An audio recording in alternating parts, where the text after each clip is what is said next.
ಎಲ್ಲರಿಗೂ ಶರಣಾರ್ಥಿಗಳು.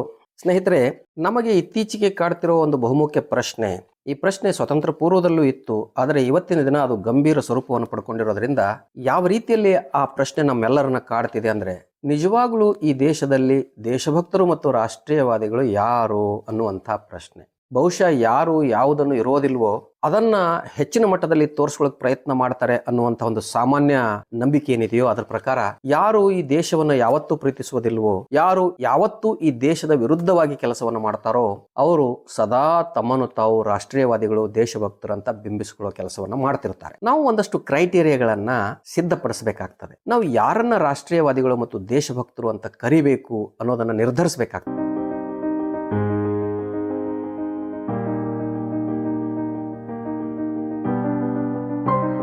ನನ್ನ ಪ್ರಕಾರ ನಿಜವಾಗ್ಲೂ ಇಲ್ಲಿ ದೇಶಭಕ್ತರು ಅಥವಾ ರಾಷ್ಟ್ರೀಯವಾದಿಗಳೆಂದು ಯಾರನ್ನ ಕರಿಬೇಕು ಅಂದ್ರೆ, ಮೊದಲನೇದಾಗಿ ಈ ರಾಷ್ಟ್ರ ಬಹಳ ಚಿಂತನೆಯನ್ನ ಮಾಡಿ ಅಳವಡಿಸಿಕೊಂಡಿರುವ ರಾಷ್ಟ್ರ ಧ್ವಜವನ್ನ ಯಾರು ಗೌರವಿಸ್ತಾರೋ ಅವರು ಮಾತ್ರ ದೇಶಭಕ್ತರು ಮತ್ತು ರಾಷ್ಟ್ರೀಯವಾದಿಗಳು. ಎರಡನೇದಾಗಿ ಈ ದೇಶದ ಸಂವಿಧಾನವನ್ನ, ಜನತಂತ್ರವನ್ನ ಮತ್ತು ಜಾತ್ಯತೀತ ಸ್ಟ್ರಕ್ಚರ್ ಅನ್ನ ಯಾರು ಗೌರವಿಸ್ತಾರೋ, ಯಾರು ವಿರೋಧಿಸುವುದಿಲ್ವೋ, ಯಾರು ದ್ವೇಷಿಸುವುದಿಲ್ವೋ ಅವರು ಮಾತ್ರ ರಾಷ್ಟ್ರೀಯವಾದಿಗಳು ಮತ್ತು ದೇಶಭಕ್ತರು. ಮೂರನೇದು, ಈ ದೇಶದ ಬಹುತ್ವ ಸಂಸ್ಕೃತಿಯನ್ನ ಯಾರು ನಂಬುತ್ತಾರೋ ಅವರು ರಾಷ್ಟ್ರೀಯವಾದಿಗಳು ಮತ್ತು ದೇಶಭಕ್ತರು. ನಾಲ್ಕನೇದು, ಈ ದೇಶ ತನ್ನದೇ ಆದಂಥ ಒಂದು ರಾಷ್ಟ್ರ ಗೀತೆಯನ್ನ ಒಪ್ಕೊಂಡಿದೆ. ಯಾರು ಈ ದೇಶದ ರಾಷ್ಟ್ರ ಗೀತೆಯನ್ನ ಒಪ್ಕೊಳ್ಳೋದಿಲ್ವೋ, ಅದನ್ನ ಗೌರವಿಸುವುದಿಲ್ಲೋ, ಅದರ ಕುರಿತು ವಿವಾದಗಳನ್ನ ಇತಿಹಾಸ ಕಾಲಘಟ್ಟದಲ್ಲೂ ಮತ್ತು ಇವತ್ತಿಗೂ ಹೊಂದಿದ್ದಾರೋ ಅವರು ನಿಜವಾಗ್ಲೂ ರಾಷ್ಟ್ರವಾದಿಗಳಲ್ಲ ಅಂತಲೇ ನಾವು ಹೇಳಬೇಕಾಗ್ತದೆ. ಮೂರನೇದಾಗಿ, ಈ ದೇಶದ ಸ್ವಾತಂತ್ರ್ಯಕ್ಕಾಗಿ ತನ್ನ ಇಡೀ ಜೀವನವನ್ನು ಮುಡಿಪಾಗಿಟ್ಟು ಕೊನೆಗಾಲದಲ್ಲಿ ಈ ಧರ್ಮಾಂಧರ ಕೃತ್ಯದಿಂದ ಹತ್ಯೆಗೀಡಾದ ಮಹಾತ್ಮ ಗಾಂಧಿಯವರನ್ನ ಈ ದೇಶ ರಾಷ್ಟ್ರಪಿತ ಅಂತ ಘೋಷಣೆ ಮಾಡಿದೆ. ಯಾರು ಗಾಂಧಿಯನ್ನ ದ್ವೇಷಪೂರಿತವಾಗಿ, ತಾತ್ವಿಕವಾಗಿ ಅಲ್ಲ, ದ್ವೇಷಪೂರಿತವಾಗಿ ರಾಷ್ಟ್ರಪಿತ ಎಂದು ಒಪ್ಪಿಕೊಳ್ಳುವುದಿಲ್ಲವೋ ಅವರು ಕೂಡ ರಾಷ್ಟ್ರದ್ರೋಹಿಗಳು, ದೇಶದ್ರೋಹಿಗಳಂತ ನಾವು ಪರಿಗಣಿಸಬೇಕು ಅನ್ನೋದು ನನ್ನ ಅಭಿಪ್ರಾಯ.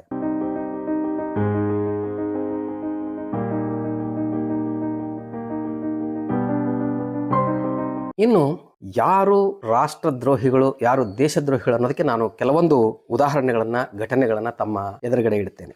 ರಾಷ್ಟ್ರ ಧ್ವಜವನ್ನು ಕುರಿತು ಈ ಸನಾತನಿ ಕೋಮುವಾದಿಗಳು ಯಾವ ಅಭಿಪ್ರಾಯವನ್ನು ಇತಿಹಾಸ ಕಾಲಘಟ್ಟದಲ್ಲಿ ಹೊಂದಿದ್ರು, ಇವತ್ತು ಕೂಡ ಹೊಂದಿದ್ದಾರೆ ಅನ್ನೋದು ನಾವು ಸ್ಪಷ್ಟವಾಗಿ ನೋಡಬೇಕು. ಇತ್ತೀಚಿನ ವರ್ಷಗಳಲ್ಲಿ ಬಹಳ ದೊಡ್ಡ ದೇಶಭಕ್ತರಂತೆ ಘರ್ ಘರ್ ತಿರಂಗ ಅನ್ನುವಂಥ ಒಂದು ನಾಟಕದ ಅಭಿಯಾನವನ್ನ ಹಮ್ಮಿಕೊಂಡು ಧ್ವಜ ಸಂಹಿತೆಯನ್ನ ಉಲ್ಲಂಘಿಸಿ ತಮ್ಮ ಸಹಾಯಕರಾದಂಥ ಕಾರ್ಪೊರೇಟ್ ಉದ್ಯಮಿಗಳಿಗೆ ಪ್ಲಾಸ್ಟಿಕ್ ಧ್ವಜಗಳನ್ನ ಮಾಡಿಸಿ ಈ ದೇಶದ ತುಂಬೆಲ್ಲ ಧ್ವಜ ಸಂಹಿತೆಯ ಉಲ್ಲಂಘನೆ ಮಾಡಿ ಅವುಗಳನ್ನ ಮತ್ತು ಅವುಗಳ ಗೌರವವನ್ನ ಮಣ್ಣುಪಾಲು ಮಾಡದಂಥವ್ರು ಯಾರು ಅನ್ನೋದು ಕೂಡ ನಾವು ತಿಳ್ಕೊಳ್ಬೇಕು. ಹೀಗೆ ತ್ರಿವರ್ಣ ಧ್ವಜವನ್ನು ಕುರಿತು ಸನಾತನಿ ಕೋಮುವಾದಿಗಳ ಮನಸ್ಸಿನಲ್ಲಿ ಏನಿದೆ ಅನ್ನೋದನ್ನ ನಾನು ಒಂದು 3-4 ಉದಾಹರಣೆಗಳ ಜೊತೆಗೆ ತಮ್ಮ ಎದುರುಗಡೆ ಇಡುತ್ತೇನೆ.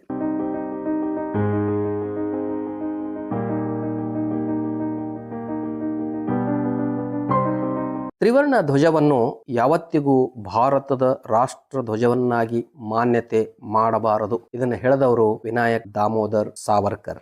ದೇಶದ ನಾಯಕರು ತ್ರಿವರ್ಣ ಧ್ವಜವನ್ನು ಏಕೆ ಆಯ್ಕೆ ಮಾಡಿದ್ದಾರೆ? ಇದು ರಾಷ್ಟ್ರೀಯತೆಯ ಚಿಂತನೆಗಳಿಂದ ಪ್ರೇರಣೆಗೊಂಡಿಲ್ಲ. ಇದು ಗುರೂಜಿ ಎಂದು ಕರೆಯಲ್ಪಡುವ ಗೋಳ್ವಾಲ್ಕರ್ ಅವರು ಹೇಳಿದ ಹೇಳಿಕೆ. ಮುಂದುವರೆದು, ತ್ರಿವರ್ಣ ಧ್ವಜವನ್ನು ಯಾವತ್ತಿಗೂ ಗೌರವಿಸಲಾಗದು. ಅದರಲ್ಲಿನ 3 ವರ್ಣಗಳು ದೇಶಕ್ಕೆ ಅನಿಷ್ಟಕಾರಕ. ಇದು ಆರ್ಗನೈಸರ್ ಅನ್ನುವ ಸಂಘದ ಮುಖವಾಣಿಯಲ್ಲಿ ಬರೆದ ಲೇಖನ ಅಥವಾ ಸಂಪಾದಕೀಯ. ಈ 3 ಹೇಳಿಕೆಗಳು ಸಾಕು ರಾಷ್ಟ್ರದ್ರೋಹಿಗಳು ಯಾರು, ದೇಶದ್ರೋಹಿಗಳು ಯಾರು ಅನ್ನೋದು ಬಹಳ ಸ್ಪಷ್ಟವಾಗಿ ನಮಗೆ ಒಂದು ಚಿತ್ರಣವನ್ನ ಈ ಹೇಳಿಕೆಗಳು ಕೊಡ್ತವೆ. ಕಳೆದ 52 ವರ್ಷಗಳಿಂದ ತ್ರಿವರ್ಣ ಧ್ವಜವನ್ನು ಅವಮಾನಿಸಿದ ದೇಶದ್ರೋಹಿಗಳ ನಡೆ ಇತಿಹಾಸದಲ್ಲಿ ಅಚ್ಚೊತ್ತಿ ನಿಂತಿದೆ. ಘರ್ ಘರ್ ತಿರಂಗ ಅನ್ನುವಂಥದ್ದು ಒಂದು ಕೇವಲ ಬೃಹತ್ ನಾಟಕ ಅನ್ನೋದು ನಾವೆಲ್ಲರೂ ತಿಳ್ಕೊಳ್ಳಬೇಕಾಗ್ತದೆ.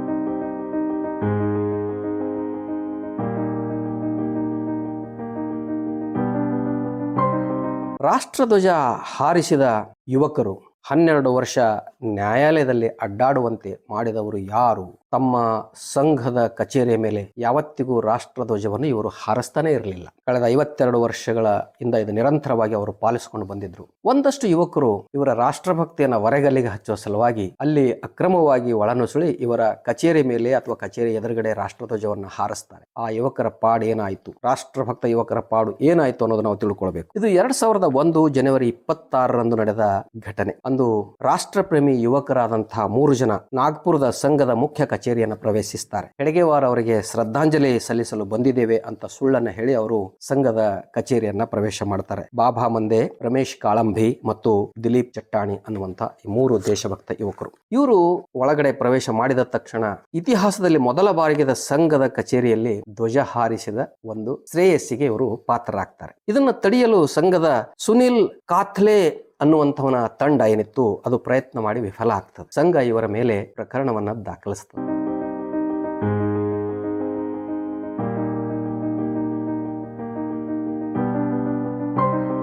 ನೋಡ್ರಿ, ತನ್ನ ಕಚೇರಿ ಮೇಲೆ ಯಾರೋ ಯುವಕರು, ದೇಶಪ್ರೇಮಿ ಯುವಕರು ರಾಷ್ಟ್ರಧ್ವಜವನ್ನ ಜನವರಿ 26ರಂದು ಹಾರಿಸಿದಾಗ ಬಹಳ ಖುಷಿ ಪಡಬೇಕಾದ ಸಂಗತಿ. ದೇಶಭಕ್ತರು ಖುಷಿ ಪಡ್ತಿದ್ರು, ಆದರೆ ದೇಶದ್ರೋಹಿಗಳು ಏನನ್ನು ಮಾಡ್ತಾರೆ, ರಾಷ್ಟ್ರಧ್ವಜ ಹಾರಿಸಿದ ಯುವಕರ ಮೇಲೆ ಪ್ರಕರಣವನ್ನ ದಾಖಲೆ ಮಾಡ್ತಾರೆ. ಸುಮಾರು 12 ವರ್ಷಗಳ ಕಾಲ ಈ 3 ಜನ ಯುವಕರು ನ್ಯಾಯಾಲಯಕ್ಕೆ ಅಲೆದಾಡಬೇಕಾಗ್ತದೆ. 2013ರಂದು ಸಾಕ್ಷ್ಯ ಆಧಾರಗಳಿಲ್ಲ ಅನ್ನುವ ಕಾರಣಕ್ಕೆ ಇವರು ಕೊಟ್ಟ ಸುಳ್ಳು ದೂರು, ರಾಷ್ಟ್ರಧ್ವಜ ಹಾರಿಸಲು ಹೋದವರ ಮೇಲೆ ಬೇರೆ ಬೇರೆ ಅಲಿಗೇಷನ್ಸ್ಗಳು, ಬೇರೆ ಬೇರೆ ಕಾಂಪ್ಲೇಂಟ್ಸ್ಗಳನ್ನ ಇವರು ಮಾಡಿದ್ರಲ್ಲ, ಅದು ಯಾವುದಕ್ಕೂ ಸಾಕ್ಷಿ ಆಧಾರಗಳು ಇಲ್ಲ ಅಂತ ನ್ಯಾಯಾಲಯ ಇವರನ್ನ ಬಿಡುಗಡೆ ಮಾಡ್ತದೆ. ಸ್ನೇಹಿತರೆ, ರಾಷ್ಟ್ರಭಕ್ತರು ಯಾರು, ರಾಷ್ಟ್ರದ್ರೋಹಿಗಳು ಯಾರು ಅನ್ನೋದನ್ನ ನಾವು ಈಗಲಾದರೂ ಅರ್ಥ ಮಾಡ್ಕೊಳ್ಬೇಕು. ರಾಷ್ಟ್ರ ಧ್ವಜವನ್ನ ದ್ವೇಷಿಸುವ, ರಾಷ್ಟ್ರ ಗೀತೆಯನ್ನ ದ್ವೇಷಿಸುವ, ರಾಷ್ಟ್ರ ಪಿತನನ್ನು ದ್ವೇಷಿಸುವ, ಒಟ್ಟಾರೆಯಾಗಿ ಈ ರಾಷ್ಟ್ರದ ಬಹುತ್ವ ಸಂಸ್ಕೃತಿ, ಸಂವಿಧಾನ, ಜನತಂತ್ರ, ಬಹುತ್ವ ಎಲ್ಲವನ್ನು ದ್ವೇಷಿಸುವ, ಕೊನೆಗೆ ಈ ರಾಷ್ಟ್ರವನ್ನೇ ದ್ವೇಷಿಸುವ ಜನರು ಯಾರು ಅನ್ನೋದು ಬಹಳ ಸ್ಪಷ್ಟವಾಗಿ ನಾವು ಗಮನಿಸಬೇಕಾಗ್ತದೆ. ಶರಣಾರ್ಥಿ.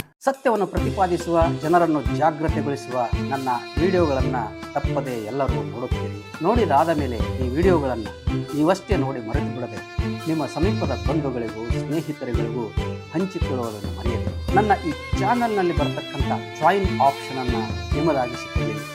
ಈ ಚಾನಲ್ಗೆ ಸದಸ್ಯರಾಗುವ ಮೂಲಕ ಚಾನಲನ್ನು ಬಲಪಡಿಸುವ ಕಾರ್ಯವನ್ನು ಮಾಡ್ತಾ ಹೋದರೆ ನಾನು ಕೂಡ ಅನೇಕ ನಿಗೂಢವಾಗಿ ಮರೆಯಾದ ವಿಷಯಗಳು ತಮ್ಮೆದುರುಗಡೆ ಇಡ್ತಾ ಹೋಗ್ತೇನೆ. ಎಲ್ಲರಿಗೂ